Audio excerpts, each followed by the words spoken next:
My well-qualified daughter took her own life 2 months ago, 1 week before she was to begin work as a lawyer after obtaining 3 degrees from a prestigious university in London. She left us notes about life being meaningless, how I wish she had come in contact with the works of Dr. Viktor Frankl and found her meaning, her purpose. We loved her deeply, and she was only 23. Now I am surviving by dwelling deeply in Dr. Frankl's work, trying to rebuild my life. Emptiness is the worst disease today, no doubt. Now I ask you, looking you straight in the eyes, if everything you have ever owned in your life, your house, your money, your work, every single thing that gives your life structure and comfort, was taken away from you today, and you were left with nothing but the clothes on your body right now, forced out onto the street with no one to call, no one to help you, no way to return to the life you once knew. Would you still want to be alive? Now take it further. While you are out there struggling to survive, reduced to begging just to eat, you are told that every single person you love, your family, the people who gave your life meaning, have all died of hunger, and there is nothing left in this world waiting for you, nothing behind you, and you cannot work, you cannot rebuild, you cannot change your condition. And then life places one final choice in front of you, a 90% chance to end everything now and escape all the pain, or a 10% chance to stay alive and continue like this, to keep begging, to keep suffering, to carry that loss for the next 30 years with only the smallest possibility that life might one day open again. Which would you choose? What keeps a person going, even in the worst possible conditions of life? To really know the answer, we have to go back to 1905, to the life of a man who was thrown into some of the most brutal conditions a human being can endure. A man stripped of his name, his freedom, his family, his work, and almost everything that made life recognizable. And yet, from the middle of that suffering, he brought back an answer powerful enough to reach across generations. An answer to what makes a human being stay. An answer to what gives suffering weight. An answer to what makes life worth carrying, even when life becomes unbearable. And to find that answer, we have to go back to the beginning.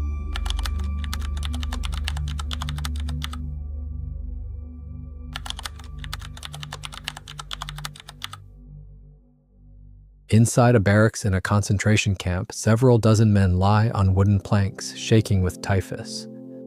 The fever has taken most of them past the point of awareness. They mutter to no one. They stare at ceilings they cannot see. Their bodies are shutting down in the slow, indifferent way bodies do when there is nothing left to keep them running. But one man is not lying still. He is sitting up in the dark, hunched over scraps of paper so small they would fit inside a closed fist. He is writing, not a letter, not a goodbye. He is reconstructing. From memory, line by line, chapter by chapter, a manuscript that was taken from him the day he arrived at this place. A book he spent years building, a book his wife stitched into the lining of his coat before they were both dragged here.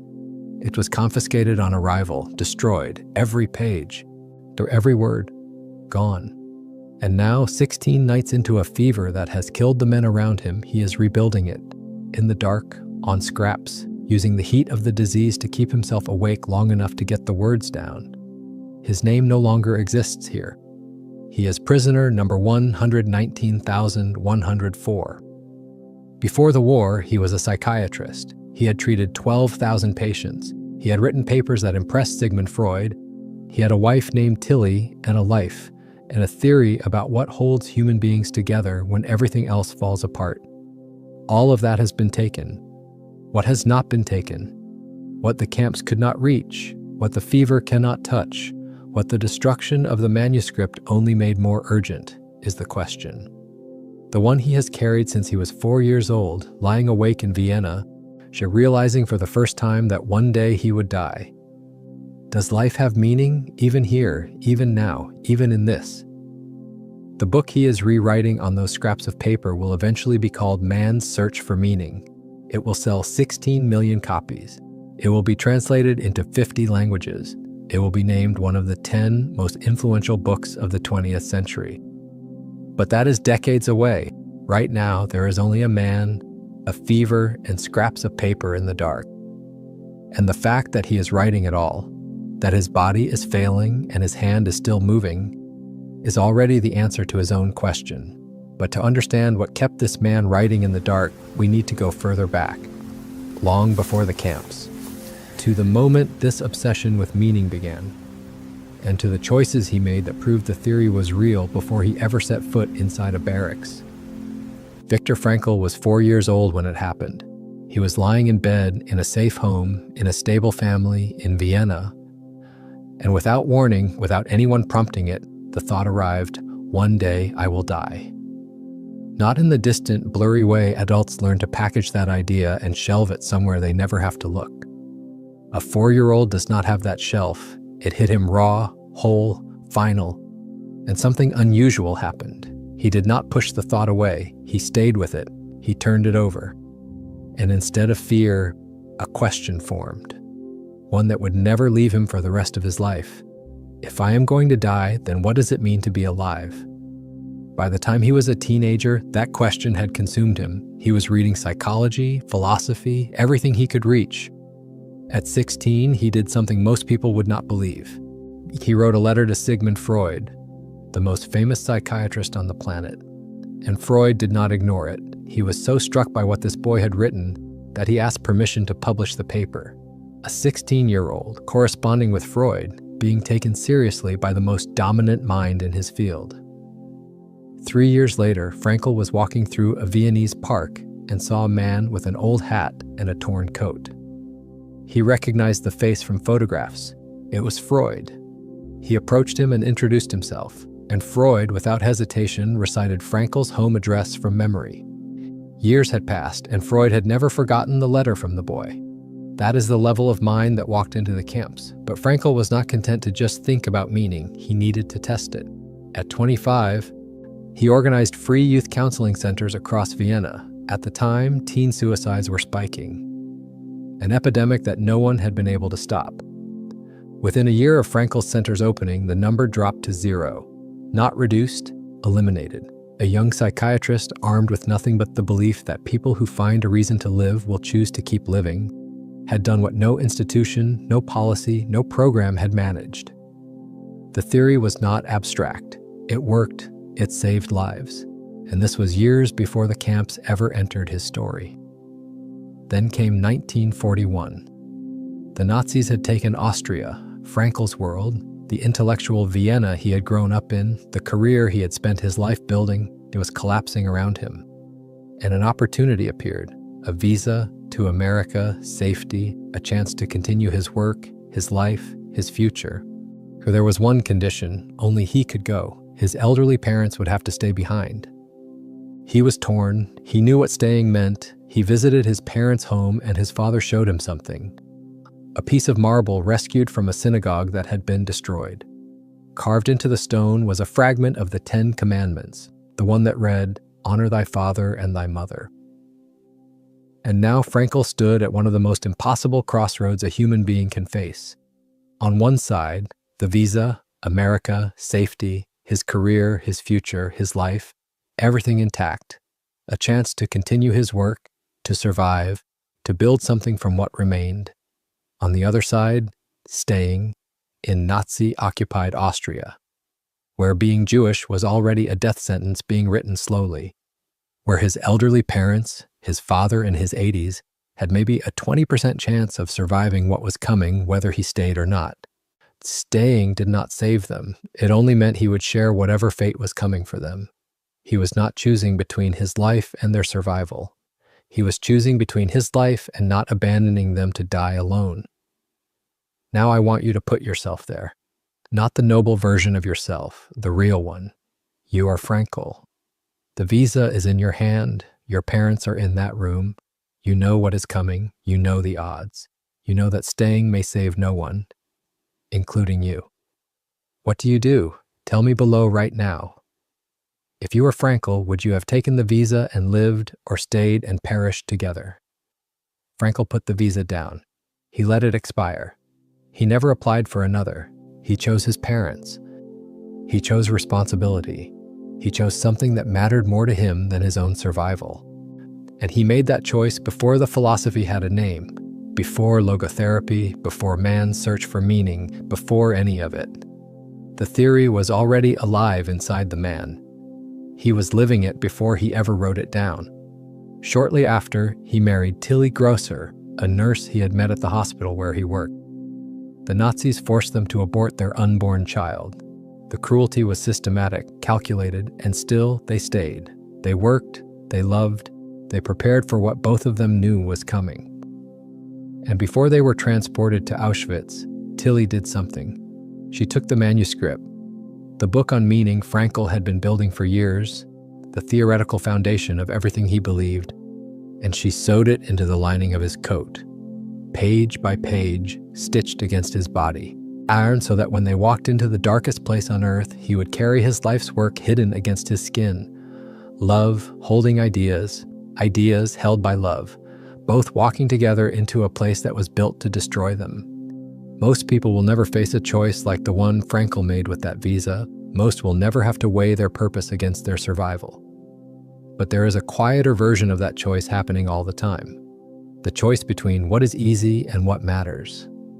Between filling the hours and actually filling the life. And most people are making that choice daily and without ever recognizing it as a choice at all. In September 1942, the Frankl family was arrested.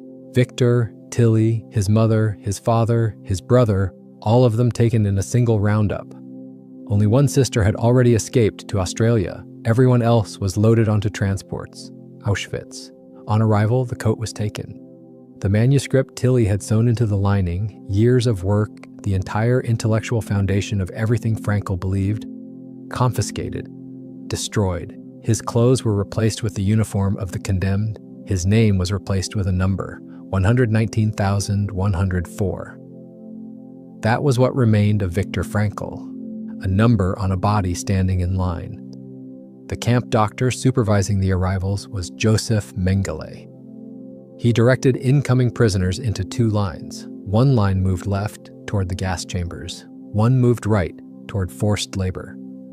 Frankl was directed to the left, and in one quiet, unnoticed movement, he stepped into the other line. One step. That was the distance between existing and not existing. One step no one saw him take.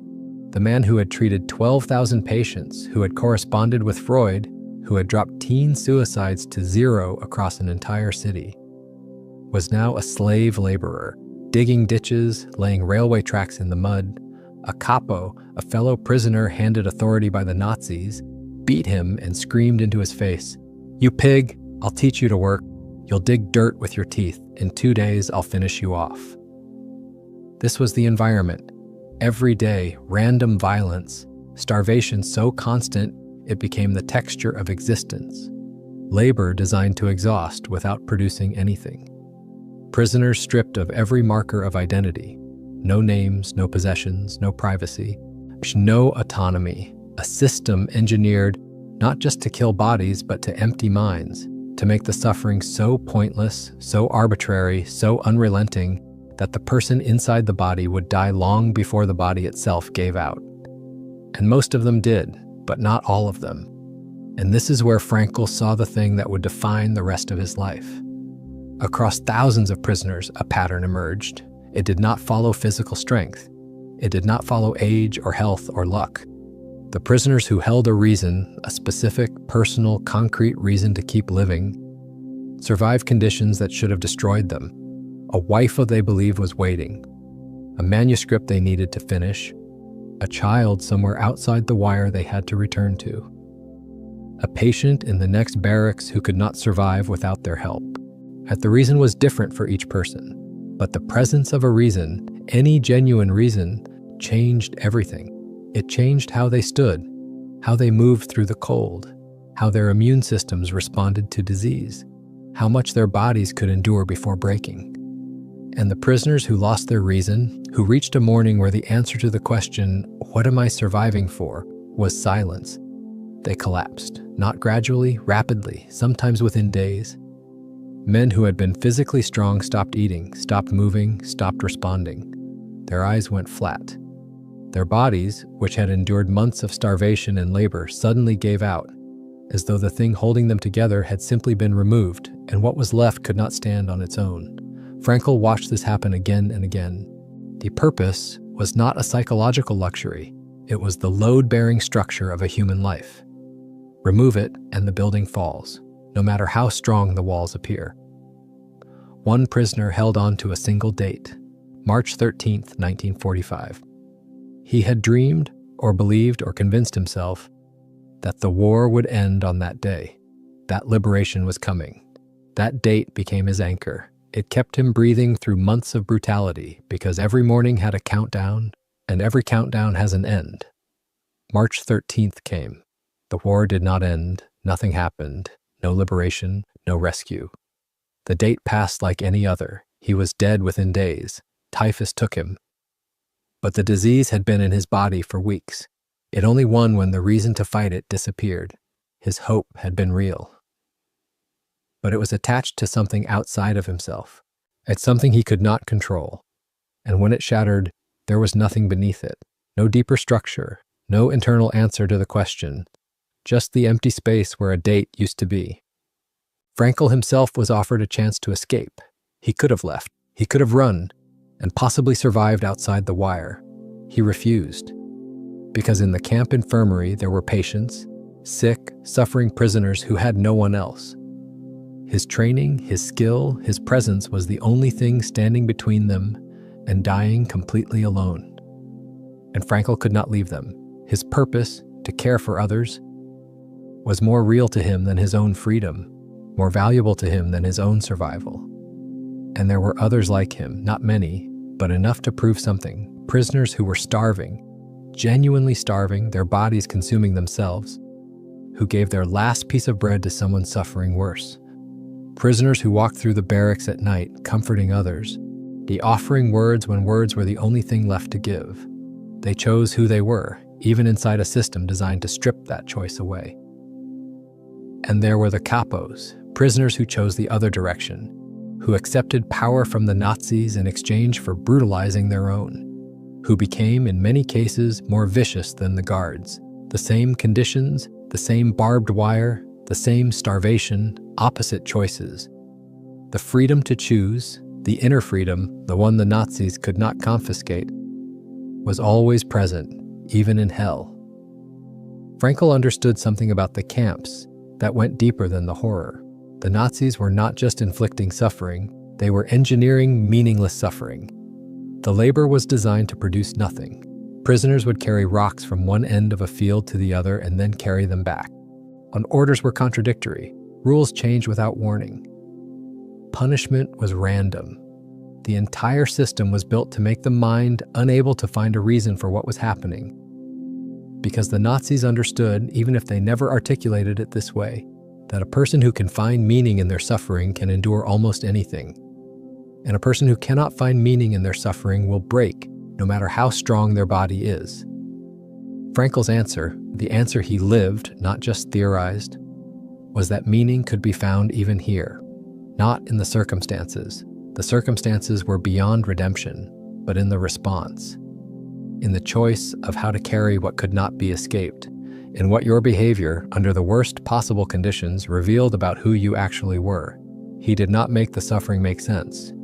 He made the response to the suffering mean something. And that distinction between suffering that has a reason and suffering that does not was the line between survival and collapse. If you want to keep going deeper into the people who figured out how to actually live and more content like this, then subscribe to the channel. And through all of it, through the mud, the beatings, the starvation, the disease, Frankl held one image in his mind. Tilly, his wife. He did not know where she was. He did not know if she was alive. But he talked to her. In his mind, across whatever distance separated them, he held conversations with the woman he loved. Her face was more vivid to him than the barracks. Her presence was more real than the cold. She was his reason. She was the face his meaning wore. She had been dead for months. See, typhus had taken her in Bergen-Belsen, alone, without him. While he was holding her image in his mind as the thing keeping him alive, she was already gone. And the love still worked. It still held him together. It still functioned as meaning, as fuel, as the reason to keep breathing through another night. Because meaning, Frankl would later write, does not require the outcome to be real. It does not require the world to cooperate. It does not require a guarantee. It requires only that the commitment is genuine, that what you are living for is honestly, deeply, truly yours, regardless of whether the universe honors it or not. Human beings are extraordinarily resilient. We survive wars, prisons, poverty, loss, and emerge not just intact, but often deeper and more alive than we were before the breaking.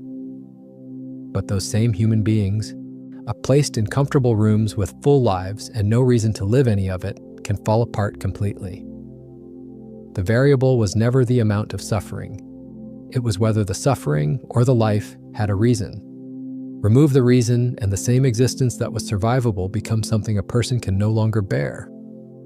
This is true inside a concentration camp. It is equally true inside an ordinary life where everything functions and nothing means anything. On April 27, 1945, American troops reached the Turkheim camp. The gates opened. After 3 years across 4 concentration camps, Viktor Frankl walked out. He was free. He weighed almost nothing. He had survived typhus, starvation, slave labor, random beatings, and the systematic destruction of everything he had ever built. He had entered the camps as a psychiatrist with a theory, a wife, a family, and a manuscript. He walked out with none of these things, only the question. The question had survived everything. He made his way back to Vienna. The city was standing, the buildings were intact. The streets were the same streets he had walked as a boy, as a student, as a young doctor. But the people were gone. Till he was dead. His mother had been murdered in the gas chambers at Auschwitz, which his brother had been murdered alongside his brother's wife. His father had died of starvation and pneumonia in a ghetto camp at 81 years old. His unborn child had been taken before it ever drew breath. One sister. That was all that remained. One sister in Australia. Everyone else, every person he had loved, every face that had made Vienna feel like home, erased. And what did Viktor Frankl do with this? He wrote, not months later, not after years of recovery. He sat down and dictated the book, the one he had been rebuilding on scraps of paper in the dark, to a team of assistants. He produced it in 9 days. 9 days. He paced the room, words poured out of him. And between the sentences, he wept. He collapsed into chairs and sat with the weight of everything he had witnessed, everything he had lost, is everything he had carried across 3 years of hell. And then he stood up and kept dictating. He wanted the book published without his name on it. He did not want credit. He did not want fame.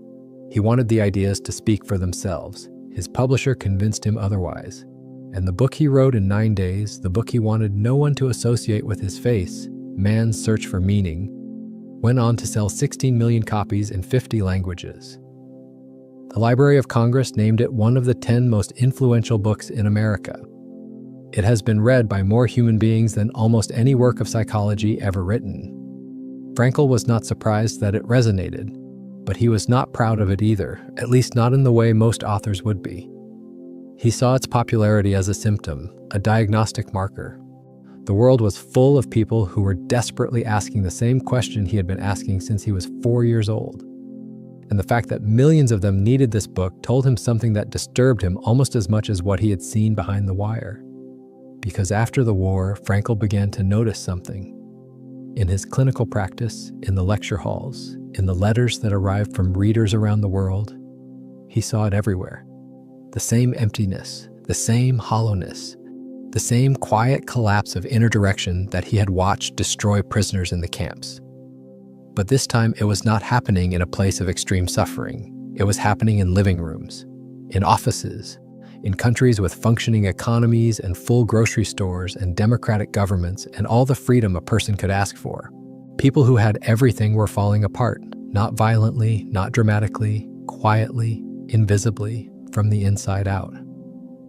Frankl gave it a name, the existential vacuum, a state of profound inner emptiness, not caused by the presence of pain, but by the absence of purpose. A life that continues to operate, that meets every external standard, that appears from the outside to be perfectly fine, and feels from the inside like nothing at all. And he understood exactly why it was happening. When people do not know what they are living for, they fill the space with whatever is closest. Pleasure. But pleasure adapts. The thing that thrilled last month becomes the thing that bores this month, and the hunger returns, louder, needing more. Consumption, buying, scrolling, acquiring, chasing the next version of the thing that was supposed to satisfy but never does. Busyness, filling every hour so completely that the question never has room to surface. Because the question is terrifying, and the question is always the same one. What is any of this actually for? Frankl understood something about happiness that most of the modern world still has backwards. Happiness, he argued, cannot be pursued. It is not a destination. It is not something that can be hunted down, optimized, or engineered. It is a byproduct, something that shows up on its own, uninvited, when a person is genuinely dedicated to something that matters to them. The moment you make happiness the goal, the moment you ask yourself, "Am I happy yet?" you have already stepped outside the experience that was producing it. The same is true of success. It follows dedication, it does not follow pursuit. The more directly you chase it, the more it recedes. And the people living inside the vacuum, the ones filling their lives with substitutes, do not look like they are falling apart. They look like they are thriving. Full calendars, visible progress, active social lives, promotions, achievements. From the outside, every signal says this person has it together. But underneath all that motion, there is a stillness that has nothing to do with peace. It is the stillness of a life that is running at full speed and going nowhere. A body that is breathing and a center that is hollow. And the most dangerous part is that the person inside it has become so skilled at staying busy, so practiced at keeping the calendar full and the silence out, and that they have almost forgotten the hollowness is there at all. Almost, but it surfaces at 2 a.m. when the room is dark and the distractions have run out. On a Sunday afternoon that suddenly feels unbearable for no visible reason. At the end of a year, looking back, realizing that everything was accomplished and none of it mattered. This was Frankl's diagnosis, not of a generation, not of a culture, of the human condition itself. When the deepest need goes unmet, the same force that held prisoners alive in a death camp, the same force whose absence killed them even when their bodies were still strong enough to continue. That force does not stop being essential just because the barbed wire is gone. It operates identically in comfort as it does in crisis. Meaning is not a luxury reserved for philosophers and survivors. It is the load-bearing structure of every human life. And when it's missing, regardless of what else is present, the structure does not hold. But Frankl did not stop at the diagnosis. He had walked through the fire. He had lost everything. He had watched meaning hold and watched its absence destroy. And he came back with something, not a theory, not a framework, something closer to a map, drawn by a man who had been to the furthest edge of human experience and returned to say, there is a way through, and it is available to everyone. Frankl did not believe meaning could be invented. He was precise about this. You cannot sit in a room alone with your thoughts and manufacture a reason to live. Meaning is not a decision you make about your life. It is something your life asks of you.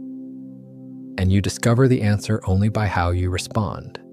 He identified 3 ways this happens, not as a system, not as steps to follow, as paths walked by real people under real conditions, including the worst conditions any human being has ever faced. The first is through what you create and what you give. A book written not for applause, but because the ideas demanded to exist. A patient treated not for payment, but because suffering was in front of you and you had the ability to reduce it. A meal prepared for someone who needed it. A piece of work, any work, however ordinary. Done with genuine care, done as though it mattered, because it does matter, because every act of creation that serves something beyond the self is an act of meaning, whether anyone notices or not. Frankl lived this path with everything he had. 39 books over a lifetime, 209 universities where he stood and spoke about what he knew, 12,000 patients treated before the war began, a counseling center that made an epidemic of suicide vanish, not through medication, not through policy, but through the simple, radical act of helping young people find a reason to stay alive. He did not do any of this for recognition. The doing was the point. The contribution was the meaning. And it sustained him across decades, across unimaginable loss, and across a life that gave him every reason to stop and never once saw him stop. The second path is through what you love and what you experience. And here Frankl's own life provides the most devastating and the most beautiful proof. In the barracks, in the cold, starving and sick and stripped of everything, he held Tilly in his mind. He spoke to her. He pictured her face. He carried on entire conversations with a woman he did not know was already dead. She had died of typhus in Bergen-Belsen, alone without him, while he was keeping himself alive, partly by imagining the day they would see each other again. And the love still worked. It still held him together. It still functioned as the thing that got him through the next hour, the next night, the next roll call in the freezing dark. Meaning does not require a guarantee. It does not require the world to cooperate with your hope. It requires only that the commitment is real, that what you are holding on to is genuine, that the love is honest, that the dedication is yours and not borrowed. The outcome can fail, the person can be gone, the project can be destroyed, and the meaning still holds. Because it was never in the outcome, it was in the holding. This applies beyond romantic love. It is the experience of actually being present with another human being, not performing the interaction, not half attending while composing something else in your mind, but being fully there. It is the experience of beauty that arrives without warning. A piece of music, a landscape, a sentence in a book that cracks something open inside you. These moments cannot be manufactured, they can only be received. And they can only be received by someone who is actually present to receive them. Presence, the willingness to be fully inside the moment you are in, is the one thing all of Frankl's paths require. And it is the one thing the modern world has made the hardest to practice. The third path is the one that belongs most uniquely to Frankl.